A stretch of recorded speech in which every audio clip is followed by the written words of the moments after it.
Nadreen, आप देख रहे हैं मीडिया क्लब के ज़ेर एहतमाम होने वाला हमारा प्रोग्राम अवामी बैठक। और आज हमारी अवामी बैठक में हमारे मेहमान आए हैं ईद की खुशियों को दोबाला करने के लिए। हमारे इलाके का बहुत बड़ा नाम Shehzad Atir. Welcome to the show Shehzad साहब। शहजाद आतिर साहब अदबी दुनिया में एक बहुत बड़ा नाम है। इन्होंने पूरे रीजन में, बल्कि मैं कहूँगा कि पूरे पाकिस्तान में, और अगर दूसरे हिसाब से हम देखा जाए तो सोशल मीडिया के हवाले से और इलेक्ट्रॉनिक मीडिया के हवाले से, तो पूरे बड़े सगीर पाक व हिंद में इनकी शायरी का डंका जो है माशाल्लाह बजता है। और ये हमारा एजाज़ है कि इनका ताल्लुक अहमदपुर शर्किया से है। अहमदपुर शर्किया से ये 2006 में बसिलसिला रोज़गार रहीम यार खान और सादकाबाद शिफ्ट हुए हैं, और वहीं पर आजकल MTB कॉलेज में बतौर प्रोफेसर अपनी खिदमत अंजाम दे रहे हैं। दस तदरीस के अलावा ये और क्या क्या करते हैं, आज हम इनसे पूछेंगे। जी शहजाद साहब, ये मुझे बताइएगा कि आपने जब 2006 से यहाँ से शिफ्ट हुए, उससे पहले भी हम देखते हैं कि बच्चों के अदब के हवाले से आपके बहुत सारे प्रोग्राम यहाँ पर मुनक्किद किए जाते थे। आपने जिनाहाल में भी सैकड़ों की तादाद में प्रोग्राम कराए। हमारे इदारे नवाए वक्त के ज़ेर एहतमाम होने वाले प्रोग्रामों में भी आपने हिस्सा लिया। ज़रा उस वक्त के बच्चों के अदब से लेकर आजकल के बाबों के अदब तक आप क्या कहेंगे? बहुत शुक्रिया। सबसे पहले तो मैं शुक्रगुज़ार हूँ आपका कि आपने अवामी बैठक में मुझे मौका दिया बात करने का। और जहाँ तक आपने सवाल किया, उस सवाल के हवाले से बताता चलूँ कि अहमदपुर शर्किया में बच्चों का अदब जब तख्लीक करना शुरू किया तो ये 1991 में मेरी पहली काविश थी जो अखबारात नवाए वक्त में प्रिंट हुई। और उसके बाद फिर मैंने 1997 तक तकरीबन 200 तहरीरें जो हैं वो मेरी शाये हुई। और फिर मैंने अहमदपुर शर्किया से मानामा सितारा जो है बच्चों के अदब के लिए काम किया, यहाँ से प्रिंट होता रहा। तो क्योंकि तकरीबात थी, मुझे बात करने का शौक़ था, मुझे तकरीर करने का शौक़ था, तो ये शौक़ जो है मुझे स्टेज तक ले गया।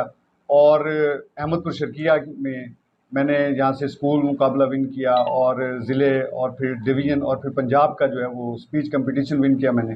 तो अल्हम्दुलिल्लाह कहानी नवीसी में भी कुल पाकिस्तान में मैंने पहली पोजीशन हासिल की।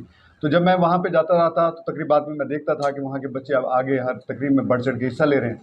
तो मेरे दिल में ये शौक़ पैदा हुआ कि मैं जब यहाँ पे आता हूँ तो मेरे लिए, मेरे वाकिफ़ भी नहीं होते लोग जो मेरे लिए तालियां बजा रहे होते हैं, तो क्यों ना मैं अपने शहर के नौजवानों को, बच्चों को इस तरफ लगाऊं कि वो भी उन शहरों में जाएं।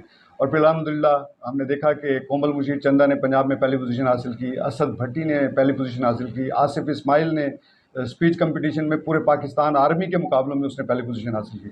तो ये वो तमाम लोग थे जिन्होंने हमारे प्लेटफॉर्म पे हमने उनको तैयार किया, उनको मौका दिया, और इस नहीं, तरह इसमें बढ़ते इसमें बढ़ते कोई शक नहीं है कि आपके वो जो आज से कोई 2 दहाइयों कबल आपके तैयार किए हुए बच्चे माशाल्लाह आजकल साहिब किताब भी हैं, उनमें से चंद को मैं जानता भी हूँ। तो मुझे थोड़ा-सा ये बताइएगा कि ये जो मौजूदा अदबी तंज़ीमें हैं और जो हुकूमती सतह पर अदब के लिए फ़रोग़ देने के लिए मुख्तलिफ़ तंज़ीमें कायम की गई हैं, क्या आप उनके किरदार से मुतमईन हैं? देखें, हर दौर में जो काम करने वाले लोग होते हैं उनका हल्का ही अलग होता है। वो काम करने वाले जो लोग होते हैं वो हुकूमत की तरफ नहीं देखते, वो सिर्फ अपने काम को फोकस करते हैं। और बहुत सारे ऐसे अदबी ग्रुप्स हैं जो ज़रूरतन बनाए जाते हैं, और वो उनके साथ चलते चलते हुकूमती जो मकासद होते हैं उनको भी पूरा करते हैं, और साथ में जो है वो अदबी तकरीबात में भी हिस्सा लेते हैं। बहरहाल वो भी एक अच्छी कोशिश है, कुछ ना कुछ लोगों को वहाँ सामने आने का मौका मिलता है, और उनके साथ साथ ऐसे लोगों के लिए भी तकरीबात होती हैं जो आम तकरीबात में नहीं जा सकते, तो कहीं ना कहीं उनको ज़रूर सपोर्ट करता है। आतिफ साहब, आप उस धरती से ताल्लुक़ रखते हैं जहाँ पर फ़न व अदब की आबियारी के लिए यहाँ के अब्बासियों ने, भावलपुर ने भी बहुत सारी खिदमत अंजाम दी। शाही लाइब्रेरी, पाकिस्तान की एक बहुत बड़ी सेंट्रल लाइब्रेरी भी का ताल्लुक़ हमारे रीजन से है। अहमदपुर शर्किया से अगर जहाँ से आपकी जन्मभूमि है, वहाँ पर हम बात करें तो खुर्रम भावलपुरी का एक बहुत बड़ा नाम है, जो इल्लामा इकबाल के हम असर शायर गिने जाते हैं। इसी तरीके से नकवी अहमदपुरी साहब हैं, सैकड़ों ऐसे बहुत सारे लोग हैं। क्या वजह है कि हमारे जो नौजवान नस्ल है वो कुतुब बीनी को छोड़कर, शेर व शायरी, अदब को छोड़कर इस मोबाइल के पीछे पड़ी हुई है, और गैर निसाबी सरगर्मियों के हवाले से उनको क्या करना चाहिए? जी, बहुत शुक्रिया। बेशक इसमें कोई शक नहीं है कि अहमदपुर शर्किया, जिसे सराय अदब का लखनऊ भी कहा जाता है, और इसको भी एक, मैं समझता हूँ इसकी बहुत बड़ी खुशकिस्मती है कि इसको असातिज़ा जो है वो शोरा कराम मिले हैं। नसीरुद्दीन खुर्रम और किबला नकवी अहमदपुरी साहब, ये ऐसे दबिस्तान का ये बुनियाद रखने वाले हैं जिन्होंने अहमदपुर शर्किया के अदब को पूरी दुनिया में पहुँचाया है, इसमें कोई शक नहीं है। और जहाँ तक आपकी बात का ताल्लुक है कि आज का नौजवान जो है वो अब किताब से दूर हो गया है, तो ये सिर्फ अहमदपुर शहर का मसला नहीं है। ये इस वक्त पूरी दुनिया में जहाँ जहाँ भी हम उर्दू पढ़ने वाले, बोलने वाले या लिखने वाले बैठे हैं, उन सब के साथ यही मसला है। लेकिन मैं एक बात और देखता हूँ कि हमारा जो तालिब इल्म है या आम आदमी है, वो जब किताब की तरफ नहीं है तो आप देखें उसका माइंड सोशल मीडिया की तरफ कन्वर्ट हुआ है। तो आप सोशल मीडिया के हवाले से आप उनके काम को देखें तो आप देख सकते हैं कि पहले किसी दौर में जब हम जाते थे चौक पे भी कोई अगर रेडी होती थी तो उसके ऊपर भी शेर लिखा होता था, बसों के अंदर सवार होते थे तो उसके ऊपर भी शेर लिखा होता था। तो ये आहिस्ता आहिस्ता ये माहौल चेंज होता गया, यानी हमारे अब कॉलेजेस की स्कूल की दीवारों पर अशार लिखे होते थे तो बच्चों को चलते फिरते हज़ारों शेर याद होते थे। लेकिन अब सोशल मीडिया बहुत सारे लोग कह रहे हैं कि ये इतना अच्छा नहीं है, लेकिन मैं समझता हूँ कि आज वो शख्स भी जिसे शेर का सही ज़ौक़ भी नहीं है, अंदाज़ा भी नहीं है, आप उसको भी स्टेटस उठा के देखें, उसने भी शेर से मदद ली होती है, ये उसके भी स्टेटस पे शेर प्रिंट होता है ना, वो कहीं ना कहीं किसी न किसी हवाले से एक नए रुख में सामने आ रहा है। अच्छा, आप माशाल्लाह एक बेहतरीन उस्ताद हैं और आपके सैकड़ों शागिर्द हैं पूरे हमारे डिवीज़न में जो आपसे तालीम भी हासिल कर रहे हैं और तरबियत भी मेरे ख्याल में हासिल कर रहे हैं, क्योंकि शायर जो है बुनियादी तौर पर एक तरबियत देने वाला है। ये अभी मैंने देखा है कि आपने एक MTB लिटरेरी सोसाइटी का क़याम भी किया है जिसके आप माशाल्लाह प्रेसिडेंट भी हैं, और एक बहुत बड़ा काम और अजीब सा काम है। नाज़रीन, खेल बिल्ली चूहे का तो आपने सुना होगा। हम उनसे पूछेंगे कि इन्होंने ये जो खेल बिल्ली चूजे का शुरू किया है, ये क्या है? ये ज़रा इस बारे में हमें थोड़ा-सा बताइएगा। ये नौजवानों को लिखारियों की तरफ मेरे ख्याल में कोई राग़िब करने की कोई। जी, जी, बहुत शुक्रिया जी। असल में हमारे पास BS क्लासेस स्टार्ट हुई तो होता ये है कि हमारे BS के जो स्टूडेंट होते हैं वो जिस चीज़ को पढ़ते हैं उसको प्रेज़ेंट नहीं कर सकते, ये एक बहुत बड़ा मसला है। यानी हमारा बच्चा 10 साल अंग्रेज़ी पढ़ता है लेकिन वो एक जुमले में भी अपने कैफ़ियत नहीं बता सकता। वो उर्दू पढ़ता है लेकिन उर्दू में बात नहीं कर सकता। तो हमारी कोशिश ये है कि हम वो जो हमारे BS के प्रोग्राम्स के बच्चे हैं उन्होंने शेरी असनाफ़े सुख़न पढ़ा तो मैंने उनके इंतख़ाबात करवाए। हमने हम्द, नात, कसीदा, मनक़बत, सलाम, मरसिया, शेरी असनाफ़े सुख़न इनके मिला के तकरीबन हमने 10 इंतख़ाबात किए। तो जब हमने ये काम कर लिया तो मैंने BS उर्दू के बच्चों को नए काम पे लगाने के लिए MTB कॉलेज के जो स्टूडेंट्स हैं उन पे काम किया, और वो बच्चे जिनके अंदर तहरीरी कुछ थोड़ा सी स्किल थी, जिनको लिखने का शौक़ था, मैंने उन बच्चों की कहानियाँ प्रिंट करना शुरू की, उनके सफ़रनामे प्रिंट करना शुरू किए। तो हमने सबसे पहला जो सफ़रनामा प्रिंट किया वो 8th क्लास के एक स्टूडेंट का, ज़रा मुल्तान तक। तो माशाल्लाह ये 8th क्लास का स्टूडेंट है और ये इस वक्त MTB कॉलेज का, MTB स्कूल का सबसे अच्छा कंपेयर है 8th क्लास लेवल। माशाल्लाह, मोहम्मद अहमद मेहता। तो इनसे हमने बच्चों के लिए काम शुरू किया। फिर उसके बाद हमने आहिस्ता आहिस्ता काम को बढ़ाया। हमने तकरीबन कोई 6 जो है वो बच्चों की स्टोरीज़ प्रिंट की। हमने फिर मुसव्विराने MTB के नाम से, वो बच्चे जिनकी ड्राइंग बहुत अच्छी थी, हमने उनकी ड्राइंग को प्रिंट किया। वो ड्राइंग भी यहाँ पे इस वक्त मौजूद है।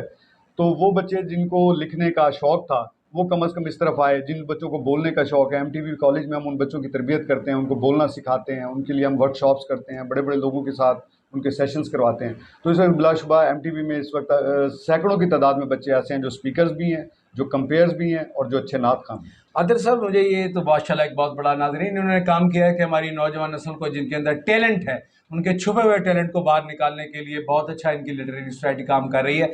मुझे थोड़ा सा ये बताइएगा कि आप एक शायरी जो है ये मैं समझता हूँ कि खुदादाद सलाहियत है और ये अल्लाह की तरफ से देन है कि हर शख्स शायर नहीं हो सकता। आप किससे मुतासर होकर शायर बने? सुना है शायर बनने के लिए कोई एक दुख लेना पड़ता है, कोई इश्क में नाकामी करनी पड़ती है। आपको ऐसा क्या हुआ कि आप माशाल्लाह इतने बड़े शायर बन गए? जी, बहुत शुक्रिया। असल में शायरी जो है वो मेरे खून में शामिल है। मेरे वालिद साहब भी शायर हैं और वो सराकी शायरी करते हैं। जहाँ तक बात है कि शायरी के लिए दुख में डूबना पड़ता है, कोई खुशगवार लम्हा भी आपको शायरी की तरफ मुतवज्जे कर सकता है। लाज़िम नहीं है कि कोई दुःख ही आपको शायरी की तरफ ले जाए। तो शायरी जो है वो दुःख और खुशी के इम्तिज़ाज का नाम है, अपनी ज़ात के इज़हार का नाम है और इंसान के अपनी कैफ़ियत को बयान करने का नाम है। ये बहुत मुश्किल अमल है। इसके लिए इंसान को जिस रास्ते से गुज़रना पड़ता है, उसके लिए सिर्फ़ एक जुमला ही काफ़ी है कि जैसे मीर को उसके वालिद साहब ने कहा कि मीर इश्क जो है इख्तियार करो, इश्क के बगैर ज़िंदगी वबाल है। हाँ। तो ये जो शायरी है ये दरअसल इश्क है। अपनी ज़ात से इश्क है, अपने माशरे से इश्क है, अपने दोस्तों से इश्क है, अपने माहौल से इश्क है और अपने दीन से इश्क है, अपने मुल्क से इश्क है। यानी ये एक बहुत वसी मौज़ू है। तो जो जिस कैफ़ियत में होता है उसी का इज़हार करता है। तो मुझे थोड़ा बताइएगा कि आप किस शायर से मुतासिर हैं? मैं तो क्योंकि अहमदपुर शर्किया में जब आँख खोली तो हमारे सामने जो बड़े नाम थे उस वक्त नकवी अहमदपुरी साहब थे, अज़हर अदीब साहब हैं जिनको हमने देखा, मज़हर मसूद साहब हैं। तो मैं अक्सर ये कहता हूँ कि हमने नकवी साहब को और अज़हर साहब को पढ़ के और मज़हर मसूद साहब से पढ़ के हमने शायरी सीखी। ये थे नाज़रीन हमारे आज के मेहमान शहजाद आतिफ साहब। और आखिर में मैं इनसे रिक्वेस्ट करूंगा कि ये हमारे नाजरीन के लिए, हमारे दर्शकों के लिए कोई बेहतरीन सा अपना मजमूए में से चंद एक शेर जो है उनकी नज़र ज़रूर करेंगे। जी, मैं चंद इशारा आपकी खिदमत में पेश करता हूँ। राह दुश्वार को नहीं देखा, दश्त को खार को नहीं देखा, इश्क ने एक बार देखा था, हमने घर बार को नहीं देखा। तूने देखा है आसमां पे मुझे, मेरी रफ्तार को नहीं देखा। और एक गज़ल के दो शेर और मैं पेश करता हूँ कि बंद आंखें हों तो एक सब्ज़ परी आती है, बंद आंखें हों तो एक सब्ज़ परी आती है, एक दीवाने को ये जादूगरी आती है। मैं जवानों को नए ख्वाब दिखा सकता हूँ, मैं जवानों को नए ख्वाब दिखा सकता हूँ, ख्वाब आते हैं मुझे, ख्वाबगरी आती है। क्या बात है, जवानों को नए ख्वाब दिखाना ही हमारी मंजिल है। अगर हमारे सियासतदान, हमारे लीडरान और ये सब लोग हमारे नौजवानों को सुहाने सपने दिखाने के बजाय अच्छे से मसबस ख्वाब दिखाएं, तो मैं समझता हूँ कि हमारा पाकिस्तान ये वाला पाकिस्तान नहीं रहेगा, वो वाला पाकिस्तान बन जाएगा जो क़ायद आज़म मोहम्मद अली जिन्ना ने हमारे लिए बनाया था, जिसकी सोच इल्लामा मोहम्मद इकबाल ने सुनाई थी, और यही पाकिस्तान के लिए सरगोर है। बहुत मेहरबानी, शुक्रिया, आप हमारे स्टूडियो में तशरीफ़ लाए। Thank you. बहुत शुक्रिया, बहुत शुक्रिया।